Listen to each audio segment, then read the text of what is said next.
fun times, everybody. So, my name is Bart, and these are your patch notes for the upcoming patch. So we just shipped Ratatasker, and he is currently in live having a wonderful time. This patch we're about to be talking about will be going to the public test server in, well, relatively soon. It'll be coming up likely this weekend. But let's go ahead and start talking about what's going to be actually in this here patch, my friends. I'm pretty excited about this one. So there's some Tier 2 skins coming your way. Two really, really cool ones, I think so. So let's take a look at the first one. It's Kali, and it's a Tier 2 skin. The skin there, it's sweet looking, but look at that card. I mean, like, the card is so awesome. And the skin you can see a little bit more adorned, a little bit more ornate for the Kali there. Kali, I'm sorry, if you will. And yeah, I mean, a Tier 2 skin, for those of you that are kind of new to this whole process, is a skin that basically is like the base skin, but kind of amped up. You can see she's wearing that big crown and headdress, and some more gilding of the lily around the gold items. I believe the incense jar, a little updated as well. So yeah, it's a sweet new skin. And then we also have another Tier 2 skin coming your way. And this one is going to go to the way of Sun Wukong. And look at that. I mean, it just looks like... I really don't have much to say about this besides the fact that it's so badass. It's like when you're a little kid and you're drawing awesome stuff and you put like cool like hooks and sharp things on the end of everything, except for it's done tastefully and looks really great instead of like my 12-year-old self butchering a existing concept. But yeah, and it's got that kind of like big, almost Loki-esque horns there at the front. One of my favorite Tier 2s up there with... it looks actually pretty similar to me. It looks like it's from the same universe as that Nemesis Executioner skin, which is extra badass. Let's move on, guys, to Bologna. Bologna is getting a golden skin here. And I think the main thing to notice, so you saw the card come out and you saw what we had to say about that card, and the Anubis card as well. So what you should notice here, if you didn't yet, is that Bologna, and we'll be retrofitting gods with this as well over time. No promises that it'll be everything, but we're going to be taking a look at this aesthetic for golden skins, which is that the armor is gold and, you know, the accents are blue or black, but the skin will remain kind of her flesh. So a new kind of thought for the golden skins, and we'll be rolling it out here with Bologna's golden, which also happens to look really awesome. So shout outs to Bologna. Is the diamond one ready? Can we take a look at the diamond one? Diamond is not ready, my friends, so don't ask me about it. You have to wait till PTS. But yeah, there she is. Anubis also, as I mentioned, getting the same kind of treatment. As you can see, he kind of maintains his, I guess, fur, if you will, as a large bipedal canine. But his armor and his accoutrement are in that blue and gold palette set. So, yeah, and there's the legendary one as well. So this is really, really great for me because I like to play Anubis, and I think it looks awesome. So, like I said, not every god, not right away, not necessarily even super fast. If you guys were here for when the gold skins originally rolled out, probably something like that. We'll be going back and periodically kind of switching older skins over into this new style. I was asked to make sure that we made sure that was very clear that it was not all going to roll out at once and that, you know, it wasn't necessarily going to be every single god. But this is kind of the new style that we'll be going for, my friends. So let's take a look at one of our first, well, that isn't a recolor or a low price skin. This is the first premium skin this patch. It's going to be Agni.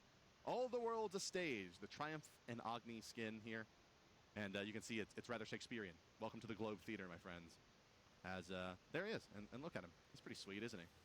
This is one of those skins that actually, every once in a while, I, you know, as the company continues to grow and as we get more and more, I guess, kind of compartmentalized, like now there's skins that I don't even see before they go live, and this is one of them, and I think this is great. And I think probably my favorite thing about this skin is the detail of those masks being kind of hollow, actually just masked, like he doesn't have a face at all. But this skin does come with a voice pack, my friends, so if you would be so kind back in production, let's hear what Agni has to say. Stupendous! The lead role is mine. Give me your hands if we be friends. Sorry. And see. Fortune befriends the bold. Quiet. Minions have spawned. Experience is the name we give to our mistakes. Curse this. Have fun!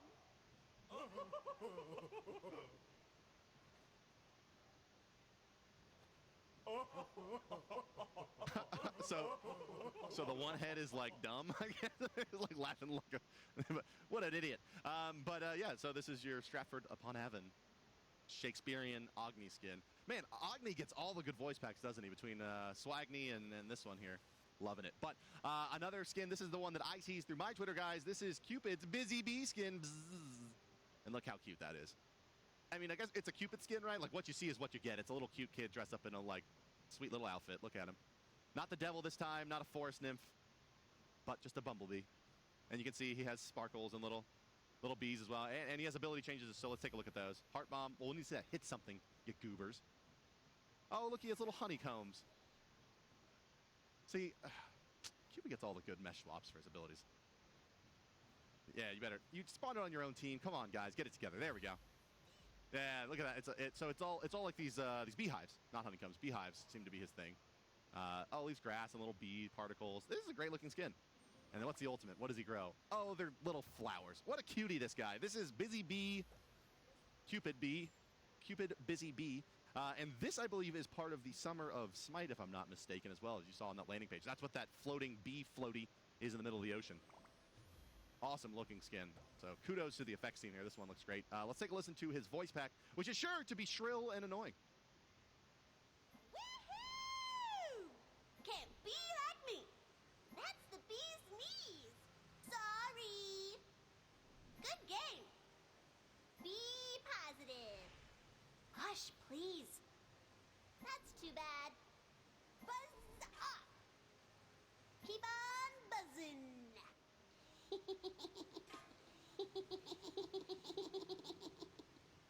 And what could be more fun than spamming that voice pack over and over and over again into your friends? Lovely. Love it. I love Cupid voice packs. Love Naja Cupid voice packs, among my favorites, just because they're so recognizable, aren't they? So let's talk about the Summer of Smite event screen, updated, of course, with this patch. You can see more new stuff teased right along there. So what do I say? I see a big old megaphone, octopus and things. But you can see more stuff coming your way, guys, in the Summer of Smite. Anything in particular here that is calling you guys out there in chat? I want to know what you think. But yeah, new content being teased. You can see a couple new things added there. Some undiscovered treasures. More things available to be unlocked, but you see that the floaty has turned into the Cupid bee. And now there's a kiddie pool. Oh my. Is that another? Oh, look at that shark icon too from Adonis. That's a sweet icon, isn't it? Very cool. So yeah, I wonder, is that pool side them again or something? I see a little swimming pool out there. Shark content as well, but let's go ahead, guys, now. We'll be switching gears as I clap my hands in front of myself and moving on to items. So this is where we start getting into the actual balance notes for this patch. There's also a lot of UI and some bug fixes, things you can find in the full patch notes will be available shortly via Reddit, our forums, everywhere that you've come to enjoy the patch notes. So, before we get specifically into Bluestone Pendant, there's kind of an overall thought here that I will present for you guys, which is that most of the itemization adjustments you're going to see today are going to be focused around the build-up and progression for hunters through the early stages of the laning phase to the early stages of the team fight phase. So there's a big maybe overstating it, but there's definitely a contingent of thought in the community that we see through our forums, through Reddit, through all the sources you guys get in contact with us about the potential issues with how crit itemization and lifesteal and some kind of big impactful late game luxury items are impacting Hunter's balance. So we're not necessarily saying that we're not looking at those, but it was decided that we were going to address this early game itemization and then let it ride a little bit and decide exactly where to go with later stage itemization. So now that that's been said, let's take a look at the changes that are coming to Bluestone Pendant. So Bluestone Pendant used to grant an additional 5 power and grant double the bonus mana. So essentially the item was just providing too much mana and has been adjusted accordingly. Generally speaking, it was providing too much mana through the kind of mid-laning phase into the early parts of the mid-game where you could just essentially spam abilities. It didn't take, at about a base mana pool, you had roughly 40 to 60 mana per wave that you were getting out of this item. And so that should be half to now. It'll take a little bit bigger mana pool to make the item worthwhile. Slightly more risky, a little bit less base stats. All around, this item was allowing hunters potentially to farm too quickly, and so has been adjusted. Obviously, these changes, guys, go to PTS. Please play the PTS and let us know your feedback. Let's move on to the next item on the list, which is, of course, the Witchblade. So, Witchblade is an anti-attack speed item and an anti-power aura item. And The item used to have movement speed on it and was very popular. That was removed kind of just to put it in sync with really where it should be in terms of what it does. And now it's getting kind of the buff that brings it up into a powerful state with the stats that it did have. So its primary purpose is to target an enemy player who are built for in-hand damage, and it's being scaled up to match the attack speeds these kind of gods are able to achieve given the Season 2 itemization changes and base stat changes for hunters. So, the Witchblade now has an increased attack speed slow aura from 15% to 20%, so 5% more in-hand speed removed, and as well as a power reduction increase from 25 to 30. So, modest adjustments to this item, but it should make it a little bit more attractive to those warriors and guardians as another thing to add to the toolkit in terms of itemizing against specifically attack speed scaling hunters and assassins. Let's move on now to the Ick Vial, another item that is, lending itself very well to hunters rapidly achieving mid-game damage levels. And this is going to be in tune with another change you're going to see coming right after this, which is that just simply attack speed has been reduced on this item from 30% to 20%. Ick Vial is a bridge item that brings early strength by sealing power, but is overstatted, so to speak, for its cost. So we're bringing the attack speed value down to match the cost a little bit more.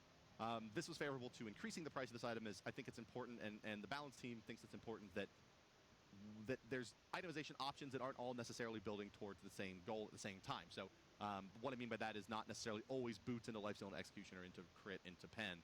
You know, that there are these mid-game options, get power spikes at different levels. Ick Vial does that. It just maybe did a little too well.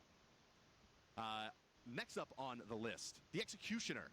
So another attack speed item for hunters, seeing a modest nerf to its attack speed, 25% to 20% contribution, and a 50 gold increase. So a very modest change to the Executioner. Generally speaking, this is just to slightly push the timing a little bit further, make it a little bit less comfortable to build into, and slightly bringing down the attack speed spike that you get from buying this item. This item is a power and penetration item. I think at its core, its proc is based on penetration, and it has power on it based on its tree positioning. The attack speed was just a little bit too much. So kind of chipping away at the edges of the Executioner, and you'll see that's kind of overall the theme of these changes is a little bit less for a little bit more money. Just kind of slowing down the progression of items for the hunters without directly kind of massively changing the way any of the single items work in isolation. The Heartseeker is the next up on the list here, and this is simply cost increase to make picking it up a little bit slower. So it still does keep that plus 5 power buff that it got last patch, but the price adjustment has been mitigated some, up to 1890 again here is the Heartseeker. So a little bit more gold to get the Heartseeker online. Make a little bit more room for Devourer's Gloves and other hunter starting items, and potentially allowing for itemization that does not include a stacking item, although that seems maybe not to be the case for the moment. We'll see as this one plays itself out, but a little bit more gold for the Heartseeker this time around. Still as potent, and you still don't lose but half of your stacks on death. Now, some underused items seeing some buffs instead of the other direction here. It's the Shield of Regrowth. So this item, it gives you a boost of movement speed when you heal yourself. It has some nice stats on it, cooldown reduction, physical prot, and physical power. It's being buffed to increase the protection from 20 to 30, basically making it a more attractive hybrid item for itemizing against physical damage, and potentially allowing a god like Chalk that can self-heal to purchase this item over something like a Midgardian Mail, perhaps, or a Mystical Mail, one of the other protection-based items if he was looking for a bit more damage. Similar to this, the Runic Shield is actually the magical version, essentially, of the Witchblade. As an anti-power aura is the Runic Shield, and it was just a little bit too expensive, we thought. So we've actually dropped the price of the Runic Shield for 2,400 to 2,300 with this patch. And that brings us to the item that I don't really know how to pronounce, Ancile, I think it is. Ancile is a stacking item that has some ramp-up time, and it's kind of difficult to pick this item up because of the jump from Tier 2 to Tier 3 in terms of the cost of this item. So you've seen it reduced from 2,400 to 2,250 with this patch. That is the Ancile. Moving right along to the Celestial Legion Helm. This item exists to fight crits. And there we see games where there's 2 or 3 players on each team itemizing into crit, and this item is not being purchased by mages. It probably needs a buff. So we've essentially just dropped the price on this thing from 2,850 to 2,350. So 500 gold reduction in price, becomes much more competitive with item timings like Executioner, where you can have this out in a meaningful time. Still gives you the 80 power on the proc, and the proc can now happen every 6 seconds, up from 15. So this item seeing some big-time buffs, actually, as it will become a hopefully more part of the build, the anti-burst physical damage builds that mages will be able to itemize into. So let's move into some god balance updates and fixes. And remember, guys, we'll take a look at the Muzen Cobb. We'll be talking about this passive here in a second. But right when we conclude the end of the patch notes, so there's not much more left here, we will go into showing you the new Nox kit, and we will have Dev Insight with the lead designer. We'll create a director, actually, now for Smite and Mr. Scott's here. So stick around for that, guys. Get an opportunity to hear some insight as to how this thing went down. But Muzen Cobb, new passive tweak for him. Okay. Generally speaking, what this passive does, it means you have more things to do while you're in-handing. The way it reads is that basic attacks from Muzen Cobb will now extend the duration of your bees passive on the target by a second. Targets that suffer from bees for 4 total seconds are disarmed for a second. Duration of the passive has been set from 3 to 2 seconds, and then a bug fix. So now thereby, if you can keep the bees passive applied to the target unit for long enough, they will suffer a 1-second disarm. Every 4 seconds, a 1-second disarm. So just allowing AMC to make some more big plays, really. Just continue to hit people, get rewarded a little bit more for continue to in-hand, as ultimately that's what his kit comes down to. And a little bit of the idea of making him better at what he is good at, instead of giving him more options for something like a skate, just simply saying, you're an even better in-hander now, Muzen Cobb. If you want to hit the gas pedal and turn up, Muzen Cobb could be the god for you. Up next, who could it be but Outwash? No, it's Ratatasker. They fooled me. Ratatasker. You silly goofballs. Ratatasker does have some... Okay. Whoa. Okay, you're going to have to read this. I'll read it off to you guys. The tip here, the notes on this change are simply nuts. It's nuts. Ha ha ha ha ha. So, I'll read them off for you, although it's quite a bit. You'll really need to read it. And the real thing to take away from this is that Ratatasker basically just got a nerf, right? But because his build-up and his his build itemization options through the acorns are so varied that it looks like he got buffed like 4 times, but it's really just each one of those builds getting slight adjustments to becoming more in line with where we want him to be. So I'll read them off to you. Through the Cosmos, Ratatasker will now land at the last valid target location if the ability times out while targeting a non-valid location. Reduce damage from 250 to 570 to 200 to 440. Reduce scaling from 100% to 70%. Reduce maximum time of one branch from 4 seconds to 3 seconds. That's the ultimate. Dart now marks all targets hit instead of 1 target per dash. Hitting a marked target at any time will cause Dart to not reset its cooldown. Opal Acorn, reduce scaling from 70% to 55%. Acorn Blast, Emerald Acorn, reduce maximum number of targets to trigger heal from 5 to 4. Sapphire Acorn, reduce target damage from 30 to 50 to 10 to 30. Reduce scaling from 60% to 40%. Blue Acorn, reduce physical power from 30 to 25. Yellow Acorn, reduce physical power from 30 to 25. Sapphire Acorn, reduce physical penetration from 15 to 10. And Emerald Acorn, reduce physical penetration from 15 to 10. That is your Ratatasker changes. I hope that you were able to internalize that and understand exactly where he stands relative to all other gods. Now, Ratatasker. Let's move on to Outwash, who you don't... basically, the change for Outwash is that his ultimate now end when he dies. That's it. So he did see the duration reduction in the patch that's currently live, and into the next patch, we'll see his ultimate end when he dies. Let's talk about another god that we have with some fun buffs, and you guys wanted this one for a while. It's Naja. He gets a new passive, and let's see exactly how that works. Oh, look, it's a big old burst heal. Oh, no, he hasn't activated any of his abilities. Look at this guy. And yeah, so this is the way it works. I'll explain it to you now. They're demonstrating it on the Fire Giant, who does apply a healing debuff, but Naja, he's getting a new passive! One of the most requested abilities for a rework, this new passive opens up a vast number of new tactical options for the 3rd Lotus Prince. And by that, I mean, his passive is no longer called Immortal Spirit, it is now Righteous Spirit. Naja gains a stack when he hits an enemy with a basic attack and an additional stack for critical strikes. So a critical striking basic attack will cause 2 stacks. He may activate Flaming Spear. This is his number 2 ability, to consume the stacks and heal himself. Heals for 1.25% per stack, max 20. That's 25% of your maximum HP that burst heals you when you activate Flaming Spear if you have max stacks. So Naja now has a pretty serious way to kind of make turnaround plays. You know, 1 crit, activating your 2. So we'll see, you can see the passive stacking up. 3, 4, 5, 6, 7. But he has lifesteal, so. And then activate the ability and big burst heal to get back to full. So Naja with some serious gameplay changes here. Reworking that passive. Still focused on the idea of health, but no longer the case. There, as you see, the burst heal's happening from activating Flaming Spear. 2, 1. Passive don't end. There it is. A little bit of health coming back. So percentage HP burst for Naja, obviously very effective later in the game. And that brings us to what will be the final adjustment here that we'll be going through in this patch before we get into the Nox rekit. It is Huyi. So Huyi, his jump, he used to get up onto the, I guess, hang glider, if you will, of his bow, and ride it down, crashing into a target location, knocking up enemies that were affected by the mark. Huyi's dash has been reworked now to better match his snappy playstyle. and give him more options when deciding to escape or commit to the fight. Once in the air, he'll be given a golden crow's eye view of the battlefield. It's called Dive Bomb still, and it's fire similar to something like a Sun Wukong ultimate. So if you go ahead and take that, you simply stand in place and then leap to target location. So it's very similar to what it did before. You can go the same total distance. You just have a little bit more options to kind of fire it again right away. You don't have as long with the immunity frames. Well, I guess you have the same duration, but you're not moving, making it maybe a little bit easier to do some things against him. Set up options against Huyi, a little bit maybe less predictable. And does it go? It doesn't look like it goes over walls now still, even since Dive Bomb. Oh no, it does. Okay, so he now gets the ability to go over collision, world collision, not just player-made walls. So Huyi, seeing some buffs here, and yeah, I think the note that was sent along with this one is accurate, which is that he has a pretty snappy playstyle, right? It's very heavily reaction-based. You get them in the right position, you mark them, you hit them with a ricochet. Those things don't happen easily, but now he'll have a little bit of a better time of kind of piling that damage on quickly and letting Huyi does what he does. And yeah, he is in a leap state, right? It's similar to like a Sun Wukong. He's not invisible, but he is unable to be hit when floating. All right, ladies and gentlemen, that does take us into the Nox rework.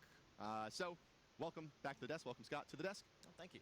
It's good to be here. Welcome, chat, to the I guess, Dev Insight, Dev Talk. That's what we call it these days. Dev Talk for Nox. So, Nox. Basically the most requested God kit change we've ever seen. Yeah, really overwhelmingly for several months. It's been probably the highest request for rework for buffs. Yeah, so when we give out those forums every week to say give us our feedback, give feedback on the patch, the state of the game. We see thousands of respondents, and there were cases kind of ramping up in the last few weeks where we were seeing like 40-50% of respondents that were saying anything about gods or saying something with Nox. Yeah, that's right. We've done a lot of reworks throughout the history of Smite, and usually the main reason we do rework is if we see that players really aren't having fun with the character. And certainly with Nox, when you look at both her play time and the feedback we're getting, regardless of if it was when she was too strong or too weak, players just weren't really enjoying the experience. And that's why we decided to go through and do rework, and a really substantial rework. In fact, this is probably one of the most full reworks I think we've done, really, on a god. Yeah, I mean, the Arachne is probably the only one that's even close to this, in terms of every ability getting kind of adjusted in some way. So, Nox, I think the things that really people identified with the character, this kind of combo-based playstyle, and obviously, just generally speaking, the way the kit looks and functions, and there seemed to be this kind of also other path through the community feedback forums of, people really seem to want her to be more heavily associated with like nighttime and darkness and shadows, and it kind of was like she's just a purple elemental. Yeah. I don't think it really had that piece to it. So I think, at least in what I saw, was something we've seemed to focus on this time around. Yeah, and it's really interesting because people really like the art, they really like the personality, the character of it. They just want a better kit to play, and a lot of the feedback we got was about incorporating more of the nighttime elements into the kit. Yeah, and I think in some respects as well. I mean, she was a very defensive kind of style of mage. No longer the case. Yeah. Not very defensive anymore. Very Everything offensive. You remember from before, just let it... I think a great place to start as we start to talk about the actual kit is, I mean, very literally, her passive was, when she casts an ability, she gets a stack of defense. That's right. Now it's when she casts an ability, she gets percentage bonus power. That's right. Things are already changing the opposite direction. Yeah. So let's take a look in the game, guys, at Nox here, and we'll start with her passive. So every time she casts an ability, right, one of those flames lights up. The big difference here now is it basically works the exact same way as the old one. You cast an ability, you get a stack. The stack now gives you bonus % damage on your next ability, not bonus % mitigation from the next thing that hits you. You still lose a stack on damage, but it now includes minions. That's right. You now lose a stack on any damage you take, which makes you want to play a little bit more standoffish. Yes, indeed. So that's her passive called Flame of the Night. Let's talk about, let's start with her second ability actually here, as it will be a little bit more obvious the way it works. So her second ability is called Shadow Lock, and this ability creates a ground target area in which units inside of it are silenced, and then it detonates at a set time later. You can't detonate it early for large burst damage. So let's take a look at this, Scott, and tell me a little bit about, just generally speaking, I mean, this is like her primary wave clear, right? That's right. It's her primary wave clear. It's also probably her strongest kind of CC element that she has. It's a persistent silence, so anyone who's inside can step outside to be unsilenced. Vice versa, if anyone steps into it, they are silenced. And then the damage always happens 2 seconds later, which is a long time. It's actually, it's extremely hard to confirm the damage on this on players without something else to kind of hold them in place in it. So let's take a look now at her first ability called Shadow Lock, and the reason that we showed the first one, or the second one first, was that this ability is a single target projectile-based CC. It's a root. It's a sustained root that Nox has to sustain. She gets basically self-silenced for using it, but it holds him in place, which, when silenced by her number 2, means that you can force people to get hit by the end. So if you guys actually back in production would show us throw out a 2 and then hit that same target with a 1. So this is going to be your basic combo is silence them, link them, keep them in place, and then let it detonate on them. The link also deals damage over time. So this is a fairly new ability for us, and it's a 2-second base level CC, like a rank 1, it's a 2-second CC, and it's also on a cooldown. It's about half of what normally a stun would be in Smite. That's right. So this has a couple things that are going against it. It is an aimed shot. So obviously you have to land the skill shot to actually get the link, and that she's silenced while she's using it. But the flip side of this, and it's maintaining a little bit of that control nature she used to have, is that it's on a very low cooldown for a CC. Yeah. And it's able to channel damage during it. Now that damage is during the channeling of it. She can cancel it early, but she cancels out the damage.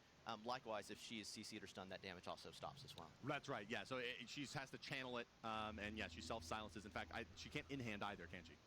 That's correct. You can't in-hand either. In fact, there's also an interesting twist on this that's a little bit different just from a camera perspective, is this is one of the first moves where you actually rotate around, and she'll still face the target while she's channeling. Yeah, so you can kind of see the fun in Oxy. Oh, yeah, that's fun. You know what it reminds me of? It reminds me of like a mind flay or something from like a shadow. It has that kind of look, or the hand out and the shadow beam. Also, little Naruto and their Shikamaru for you, our anime fans out there. But yeah, kind of keeping. So you can see kind of the direction this is going here.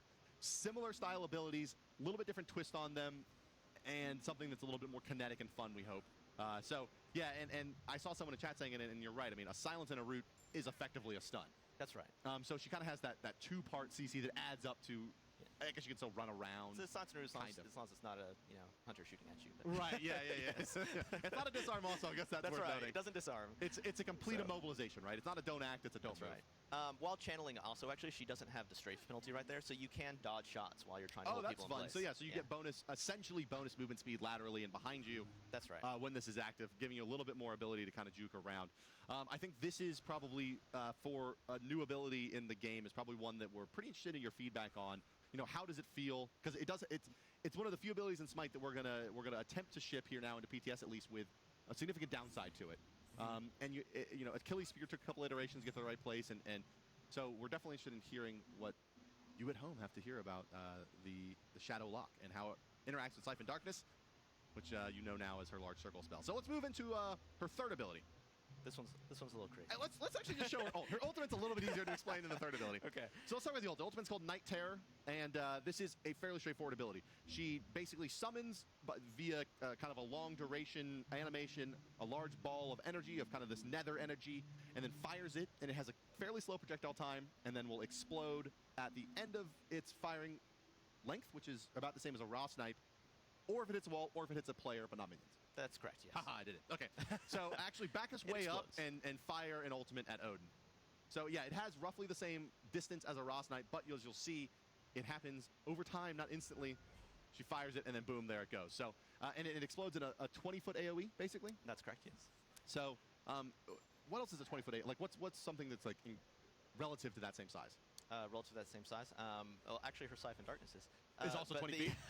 Yeah, things like a Scylla Crush would be close to it. Okay, so so when it detonates, it's essentially the size of a Scylla Crush or of her own Siphon Darkness. You can see it explodes on walls, so there's some fun plays you can make with this, and it's a fairly straightforward style of ultimate, and that's because her third ability, which we'll now get into, which is known as Shadow Step, is... the ult does do one more thing. What does it do? Oh, that's right, targets that are hit, you're right. There's a small dot on it after they're hit, but while that dot's on them, they're weakened, so they deal less damage for the duration of that you can see the debuff continuing there and the dot as well. So there's kind of this opportunity to ult them and then Shadow Lock them to have 2 dots running at once. Obviously, it does really well with items like Spear of the Magus or Gem of Isolation, proccing, and then damage reduction, or I guess damage output reduction. That's a flat percentage, so it works against physical and magical targets, I suppose? That's correct. It's it's playing a little bit into how she used to be a little bit of an anti-burst, a little bit of control. Some of those themes are still kind of here. So if you use this in a team fight and you hit a lot of enemies, it's going to be a very potent swing. Yeah, I mean, 30% reduced damage output. Now, is that purged by, like, beads, or is that something that's... It is not right now, but it's definitely something we're still looking at. Really, we don't have too many of these in the game. I think, Osiris Osiris has one. Yeah, so we haven't done too much of it. So a little bit we'll look and see kind of where it falls. Okay, guys, let's talk about her third ability now. It's known as the Shadow Step. This ability deals 70 to 230 damage with 40% scaling, and Nox simply leads forward 55 feet. So let's just see her leap and not hit a target with this ability. You'll see it's just a regular dash, 55 feet. There she goes, becoming a ball of consummate darkness. Now show me it hitting the enemy Odin. So if you run into an enemy god, it deals damage to them passing through them. So it's basically an essentially uninterruptible dash, more like a Cupid dash than, say, a Athena dash, right? Yeah. It doesn't stop at the enemy god. He goes through them, dealing damage. That's right. We go ahead and kill the Odin. There he goes. Poor guy. What was that announcer pack? What was that announcer pack that I just heard, Clumsy? You scumbag. All right, dash through the Odin now to your friendly Odin. Hey, now you're inside Odin. So what this ability does is you dash forward. If you collide with any friendly players, you enter into their shadow. And then you can leave that shadow, dealing the same damage that the dash did again if they're within that target area. Bam. And barely not close enough. Bam. It lasts for 8 seconds, right? That you can stay inside. You can exit early by right-clicking. You can exit early by right-clicking. Yeah. So in theory, right, this ability could hit twice for a total of 460 damage and 80% scaling if you get it all perfect. But probably the more interesting style of things is that it, obviously you can use it to enter into gods like Thor, Athena, Apollo, global repositioning-based ultimates, gods like Loki, right, to reposition in fights, Bakasura even to help run someone down, and adds the burst damage. So there are situations where the Athena ults the Thor that ults the guy that then eats all of your burst. That's right. Yeah, there's kind of two really strong things that are, besides a dash, second order effects, we'll call them on this. One is that, while she's inside an allied god, she also can't be targeted. So from, she's out of from an combat. escape standpoint, she's out of combat, which can be very strong. And we're looking to test that. I think on an earlier version of this, actually when she went into an allied god, there was a shield that she gave them. And if you killed the shield, she was exited. So there was a way to kick her out. Okay, yeah. We're a little back and forth on that. So we'll see on PTS if we keep that mechanic or not. Now, how much indication is there to the enemy team that there's a Nox inside of the target? Really, it's what you see there. They see the blackness. They see the black and kind they of see kind of the effect around material it. on Odin and that circle around him. That's right. Oh, so it's very... No. The circle is just for her her targeter, yeah, right. But she sees that Odin is shrouded in darkness. That's right. So it's fairly obvious, yeah. So and then the second really strong element is that yes, if Apollo's ulting across the map and you leap into him before he goes, you get to go with him. Yeah, and so specifically with Apollo, I think it's worth pointing out that the way this is intended to work is that if you're inside of an Apollo and the duration runs out, you actually cannot leave until he lands. That's right. You actually, even if you're inside someone who's just leaping, you can't leave actually until they land at the destination that they're Got you. So if you happen to, the 8-second fell while Odin was jumping, you wouldn't actually. And it's similar to how Bird Bomb works actually in that regard, right? The Odin shield, you activate it, and then it won't expire until you land if you are in the air. Same thing here. That's right. Yeah. So a lot of really strong potential combinations of this particular ability. Do you still deal the damage if the target that you're inside dies? I think you do, yes. Although, actually, I haven't specifically tested that one, but you should. Well, guys, let us know. Let us know. Yeah, we expect it to. That's the intended way that it works. Any exiting is supposed to deal damage, whether she does it manually, the time expires, or it should be the target dies. But, like I said, I'm not sure. What if the enemy target gets eaten by Ao Kwong and actually, one of the interesting things about this abilities is there is sort of like chaining going on with it, because there is the case that we do special match of the day where there's multiple Noxes, so Nox goes into Nox goes into Nox. Apparently that just works. It just works out of the gate? Yes. Oh, so there can be some crazy shenanigans going on. The furthest down nested Russian nesting Nox. That's right. Can she leave at any time? I think if she leaves during the next one, I've heard from the programmer that basically the nesting works, so we'll have to see. Wow, so we'll have some all Nox game modes. Yeah. Nox and a Nox and a Nox. Well, guys, that thus concludes your look at Nox. Can we take a look actually at her voodoo skin before we go? Let's just throw it around again. We did see this tease last week on Friday, but might as well take a look at it here. What is it actually called, Scott? Do you know? Nox voodoo? I'm forgetting. I think it's Madam something. Isn't it Madam Darkness? Madam Darkness. Yes. Nox Madam Darkness. Switch class Nox Madam Darkness. Hey, there she is. So yeah, this is also the new skin that's coming out this patch as well for her. So yeah, there she is. Look how lovely. We talked about this one a little bit already, but it's kind of that bayou-y voodoo kind of. I don't know what's the PC term for what this is supposed to be. Voodoo. Voodoo Nox. Voodoo Nox. Voodoo Nox. You can see her abilities. Her effects are the same as her base skin. Maybe just for the moment, though. I mean, obviously she got some changes here. This Nox skin also has a voice pack, which ideally Clumsy has bought. Let's find out.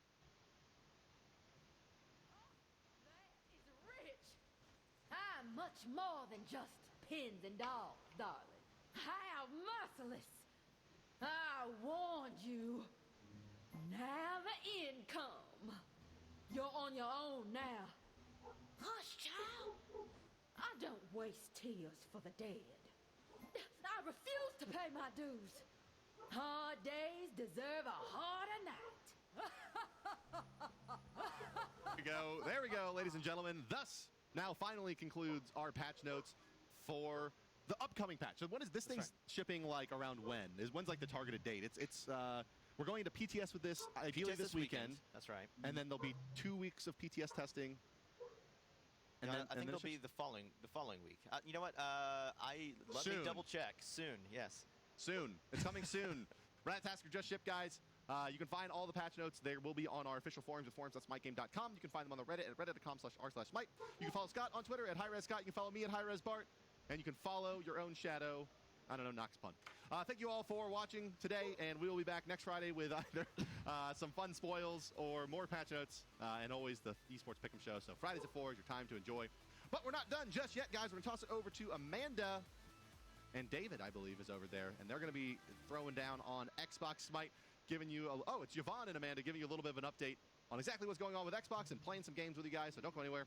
We'll be hopping over that right now. Thank you, Scott, for joining us. Thank you all for joining us, and we will see you next time. Good day.